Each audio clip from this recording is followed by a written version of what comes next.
2026ကပြည်စိန်ရာသီနဲ့ဖွင့်မှာဆို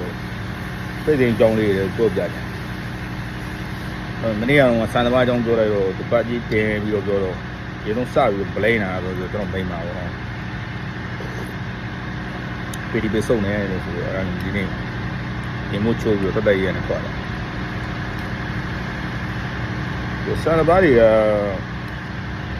ဟိုချုပ်လေးပေါ့နည်းနည်းပြောချင်တာစံသမားတွေကကျွန်တော်တို့အရင်လုပ်ခဲ့တဲ့2013နေ14-15လေးမှာဆိုလို့ရှိရင်ဒီလိုပုံစံမဟုတ်ဘူးကြအခုမှဈေး300ကျသွားတယ်400ကျသွားတယ်ဒီမှာချိန်ခွဲရတယ်နဲ့အချိန်မိတယ်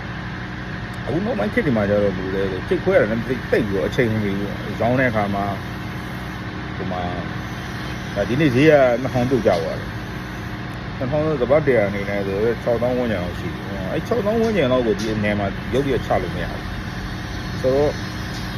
ဟို risk တွေရှိတယ်နော်အလုပ်ကျနေတာအဲ့လို risk ရှိတဲ့အခါမှာကျတော့ဟိုက6000ဆိုင်ဒီအောက်ကလူက7000လောက်ချိုချတာဒီ3သိန်းလောက်ချိုချတာဖြစ်တယ်အဲ့ဒါတွေကဘာလဲဆိုဒီစာတပားမှာအဲ့လိုလုပ်နေတာအဆင်မပြေဘူးဒါပေမဲ့အခက်အခဲကိုတော့ရင်ဆိုင်ပြီးရတယ်ဒါကစာသမားတွေခုနောက်ပိုင်းလောက်လာခဲ့တဲ့ style မျိုးတော့ဈေးရောင်းကို2ရက်3ရက်တော့မှာ2000 3000လောက်ထိပုတ်ချတဲ့အခြေအနေတွေသူတို့ဖန်တီးလာတယ်ဆန္ဒပါဖို့ကြာနောက်ထပ်ຢာဒီကျန်တဲ့နည်းနည်းပေါ့နောက်ထပ်ဗီဒီယိုတက်လာတဲ့တစ်ခုတော့ပဲပဲဒီချိန်နဲ့ဟိုလာကြတော့မှာဆို2026ကိုဒါကျွန်တော်ပြင်ဆင်ပေးတယ်ဆိုတော့နော်ကျွန်တော်ဒီဗီဒီယိုလေးနဲ့တက်လာဖို့အတွက်ဒီတစ်တော့ရဲ့ဟို policy ရဟိုဒီတစ်ခုကိုကျွန်တော်ဖန်တီးပေးနေရတယ်အဲပုံမှာကျွန်တော်တို့အခုလိုအိမ်တစ်လေးသုံးပေးရတယ်ဗျာသူများလိုတော့ယူပါနည်းနည်းလေးအဆင်ပြေနေရမို့တော့cosmetic နည်းနည်းဘာထုတ်သုံးနေရတာဒီ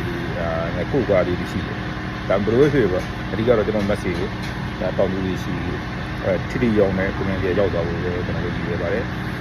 ဈေးကွက်မှာဘာတွေဖြစ်လာနိုင်လဲအသေးလေးတွေကိုနောက်ပြီးတော့ကျွန်တော်ဖတ်တာလို့ねအခုလောတယ်ကတော့ကျွန်တော်ရဲ့ဒီ practice တစ်ခုတွေလည်းသဘောထားပြီးရတယ်နော်ကျေးဇူးတင်ပါတယ်